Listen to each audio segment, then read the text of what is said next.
Voltamos! E neste segundo bloco nós recebemos o doutor André Petrowsik. O doutor André é psiquiatra e vai nos ajudar a continuar sobre esse assunto, sobre a síndrome do pânico. Oi, doutor André, tudo bem? Seja bem-vindo. Boa tarde, Cláudio. Que bom estar aqui. Muito obrigada por ter aceitado o nosso convite, viu? Uma honra. A gente continua sobre esse assunto. Uhum. Doutor Marcelo continua aqui com a gente também, para a gente falar mais sobre a síndrome do pânico. Para a gente continuar esse assunto, quem pode fazer o diagnóstico, doutor André, da síndrome do pânico? É um médico psiquiatra?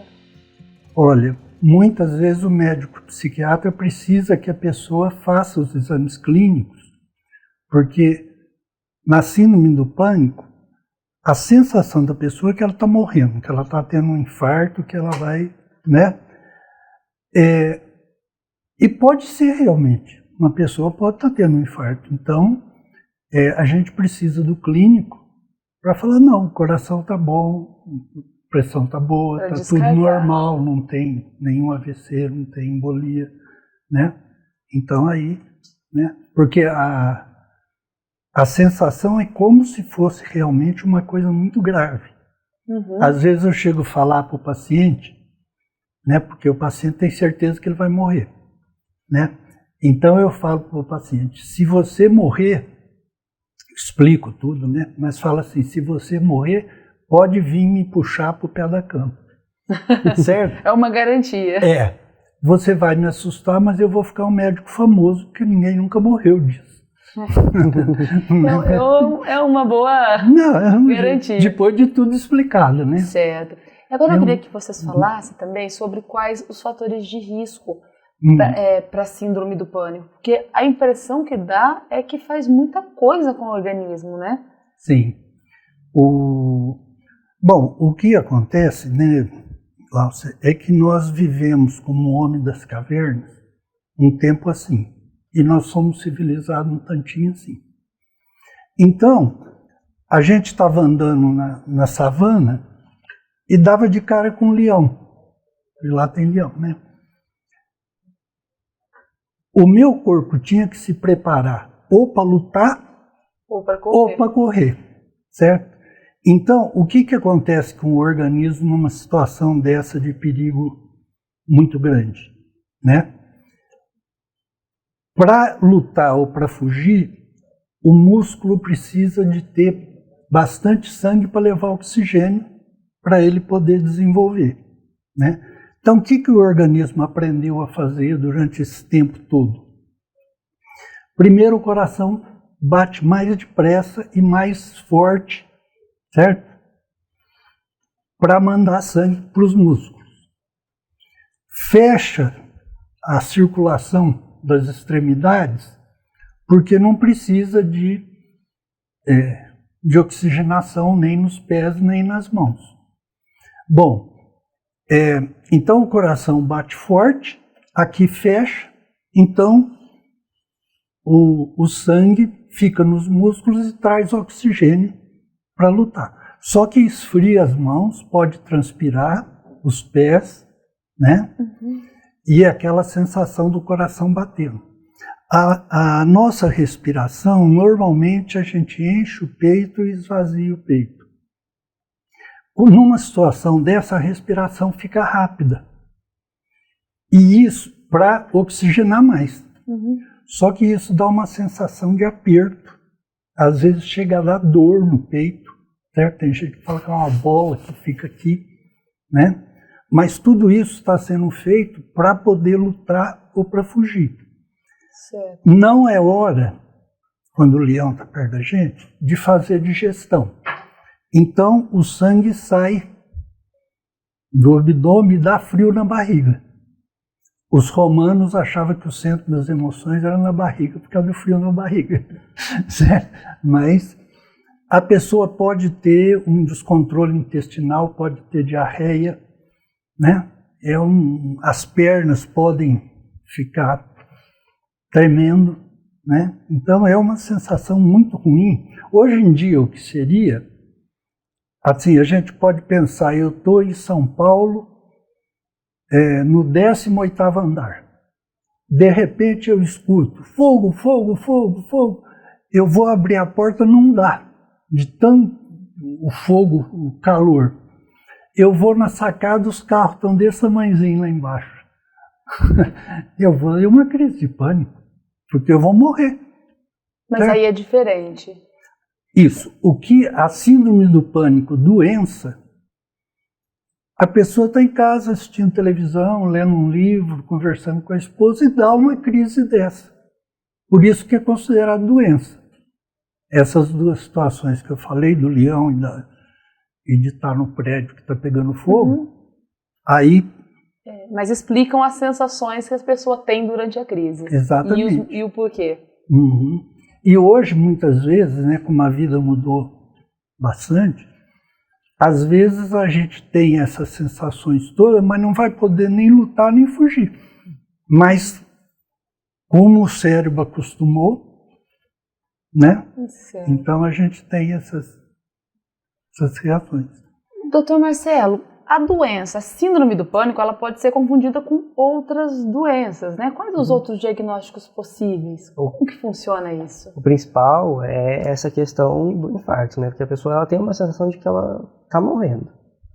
E aí, por conta dessa questão da dor no peito, da palpitação, você percebe que o coração está acelerado, chega na unidade de emergência mesmo, a frequência cardíaca está elevada, mas na hora que você vai fazer um eletrocardiograma, você percebe que não tem alteração de parede. Você coleta um exame de sangue e não tem alteração de enzima.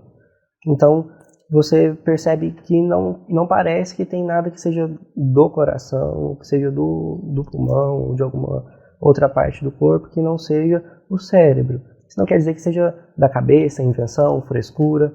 Quer dizer que o meu cérebro está interpretando alguma coisa no meu ambiente como sendo ameaçadora à minha vida e já está me colocando nesse estado como se eu estivesse no prédio pegando fogo, como se eu estivesse com o leão na minha frente. Em um ambiente totalmente neutro. Às vezes o estímulo é neutro, né? Então, lendo um livro, vendo um programa de TV, às vezes atravessando a rua do nada. Né? Não tem um fator, é isso. Para falar, é uma fobia específica, né? Eu vi uma barata e fiquei assim, porque toda vez que eu vejo barata é isso. Não, é do nada, não tem uma causa. Nem um gatilho, nada. Não, você pode ter gatilhos, isso é diferente. Isso. Mas você não tem uma causa, é diferente. Como a gente comentou no bloco anterior. Então, eu tenho alguma coisa que é um som que é neutro. E aí, ele é o disparador, porque eu me vi vulnerável naquela situação. Essa sensação, a sensação que o indivíduo tem é de vulnerabilidade. Isso é diferente de o barulho ser a causa. Certo. Né? Então, se eu vou e aperto o dedo no botão da tomada e eu acendo e apago a luz, qual que é a causa de acender e apagar a luz? Às vezes o meu dedo ele é o deflagrador disso, né? Mas a causa é a interrupção da energia, que é o que acontece na crise. Uma pessoa, quando ela tem síndrome do pânico, ela tem crises de quanto em quanto tempo? Quais são os intervalos para que seja constituída a síndrome do pânico? Não, ela pode ter uma vez na vida e nunca mais ter? Não, tem a classificação americana, por exemplo, tem uma frequência, né? O americano gosta muito disso. Quer dizer, então, acima de 4 crises aí em 10 dias, se fala em síndrome do pânico, né? E uma característica importante da crise do pânico, Glaucio, é que ela tem começo, meio e fim, certo? Ela dura aí 20 minutos no máximo, difícil durar 20 minutos. E segue padrões. E segue padrões. Segue padrões, né? Tanto que um dos tratamentos que se usa na terapia comportamental é a pessoa anotar o que ela está sentindo. Faz 5 minutos, eu estou com falta de ar, o coração está disparado, eu estou achando que eu vou morrer, é com 7 minutos. Agora o coração continua, estou sofrendo. E normalmente elas conseguem anotar, doutor André? Com o psicólogo ajudando, né, orientando. Bom, agora começou a melhorar, então agora já está, agora estou bem. Então, a próxima vez que tiver a crise, ele olha e fala, nossa, agora vai dar aquele desespero. Ah, não, agora já está na hora que vai começar a melhorar. Isso dá uma sensação de controle que ajuda a crise. Fica mais previsível, né? Isso, Sim. Porque se eu acho realmente que eu vou morrer, piora tudo isso. Sim, não vai ter fim, acabou. Isso, né? Agora, se eu consigo falar, não, daqui a pouco vai melhorar, ó, já está na hora de, né? Então, isso pode colaborar. Quando eu vou percebendo esse padrão, vou entendendo o que está acontecendo por trás, essa sensação de que eu tenho controle, ela é protetora em relação às crises. Porque, como a gente fala, às vezes a pessoa tem medo do medo. Às vezes a pessoa que experimentou uma crise, ela não é ansiosa, mas ela vai ficando com aquela sensação, será que eu posso ter de novo? Será que aquilo vai acontecer de novo? Volta a ter medo da própria crise. Só que aí a hora que começa a ficar com o medo da crise, dispara a crise. Né? Porque eu vou ter aquelas alterações do meu corpo, eu começo a me perceber assim. E essa coisa de medo do medo, ela é muito importante da gente poder orientar, e aí esse treinamento que o Dr. André trouxe pra gente, ele é muito importante para isso. Porque a hora que eu entendo o padrão, eu já sei que aquela sensação que eu tô sentindo, ela é conhecida. Eu já senti aquilo em algum outro momento da minha vida. Já sabe o que vem depois. Já sei o que vem depois. E aí eu vou tomando outras medidas para poder conter, né? Então, se eu estou num lugar que está com muita gente, eu me recolho, um lugar que eu sinta segurança. É muito importante se sentir seguro. A gente traça o padrão da crise para poder trazer segurança para o indivíduo. Então, se eu estou num lugar que eu me sinto vulnerável, a tendência que a minha crise é que o sintoma magnifique, aumente. Quando eu me sinto seguro, protegido, eu consigo ter mais controle do sintoma, ficar mais alerta. Doutor André falou, né, sobre essa lista de ir anotando os sintomas, mas além disso, quais são os tratamentos para síndrome do pânico? Ah, sim. Então tem a terapia cognitivo-comportamental, que é né, uma parte é isso que eu estava falando, e tem as medicações que funcionam. Normalmente são antidepressivos, demoram em torno de uma semana para começar a fazer efeito. Nessa semana a pessoa tem mais crises do que ele tinha antes. Quando começa a fazer o tratamento, tem mais? Tem mais crises na primeira semana, depois o bloqueio acabou. Certo? Embora a pessoa vai ficar com medo um bom tempo. Porque, não, mas a crise do pânico é tão ruim, Glaucio, que, por exemplo, ela limita muito a vida da pessoa. Por exemplo, eu vou no supermercado e tem uma crise do pânico lá, mas eu não vou de jeito nenhum mais. Imagino. Certo? Se eu fui no banheiro e tranquei e tive uma crise de pânico... Nunca mais vai querer um banheiro. Né? E isso, você vê como isso é forte na nossa mente. Por exemplo, se você vê o Jornal Nacional, certo? Tem que ter notícia ruim. Porque se eu, quando era homem da caverna, ia num lugar e encontrava uma onça lá, eu não podia esquecer no dia seguinte ir lá, porque eu morria. Então eu tenho que guardar. Então a nossa mente funciona assim, Glaucia. Se a gente pegar uma das avenidas de São Paulo, contratar o melhor jardineiro que tiver, e ele plantar rosas maravilhosas, lindas, vermelhas, grandes, o trânsito continua igual. Mas se alguém atropelar um motoqueiro e quebrar o braço dele, ficar tudo torto, dá um congestionamento de 5 km. Porque a gente é atraído pela coisa ruim para evitar. Né? Então, por isso que muitas vezes as notícias, quer dizer, se fizer um programa só com coisas bonitas, então não vai ter muita audiência. Tem que ser meio... certo? Porque presta atenção. Então, mais pessoas... A mente segue esse caminho. Isso. Mais pessoas assistem... De autopreservação. Isso.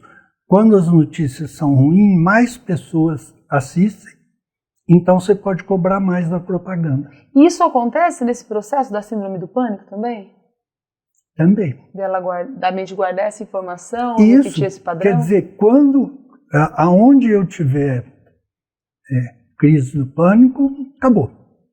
Eu vou guardar que lá eu não posso ir mais. Tá certo que, né, como o próprio Marcelo estava falando, quer dizer, não é obrigatório que eu fui no supermercado, tive uma crise que vou ter outra vez. Mas eu não vou arriscar, não. Entendi.